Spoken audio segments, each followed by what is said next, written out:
हजुर नमस्ते। फेरि मैले सानो भिडियो मैले बनाउँदा छु।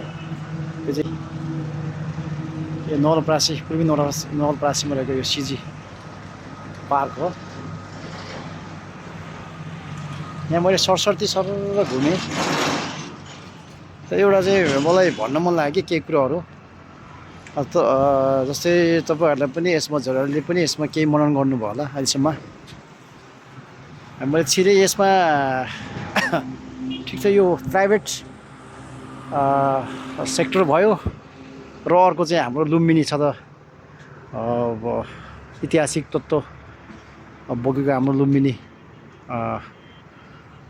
इतिहास सदयुगदेखिको। तर यहाँ चाहिँ केही कुरोहरू चाहिँ अब निर्माण गरेको छ। तर यहाँ चाहिँ मैले हेरेँ सरस्वतीभित्र हेरेँ सबै हेरेँ हेर्दा चाहिँ लुम्बिनीको इँटा लुम्बिनीको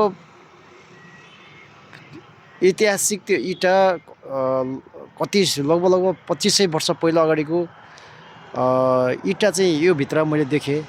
त्यहाँ लेखेको पनि लेखेको छ। तर त्यो लेखे आएको कहाँबाट प्राप्त भयो कसरी प्राप्त भयो भन्ने कुराहरूको पनि त्यो केही उल्लेख गरेको पाएको भएर उल्लेख गरेर राख्यो भए राम्रो हुन्थ्यो। किनभने त्यो लिगल वा इलिगल छ। अब केही पुरानो चिजहरू धेरै पुरानो चिजहरू छ यहाँ मैले देखेँ। तर यो चाहिँ कतिसम्म होला यो व्यक्तिगत हिसाबले एउटा प्राइभेट सेक्टरले त्यो चाहिँ राख्न मिल्छ या मिल्दैन। मिल्छ भने त्यो चाहिँ केही प्रमाण पुर्याउन सक्नुपर्ने होला, प्रमाण देखाउनु पर्छ होला। प्रमाण देखाएर चाहिँ राख्यो भने अझै राम्रो हुन्थ्यो। इँटा भए अन्य कुराहरू पनि छन्, धेरै छन् यहाँ यो भित्रको कुराहरू।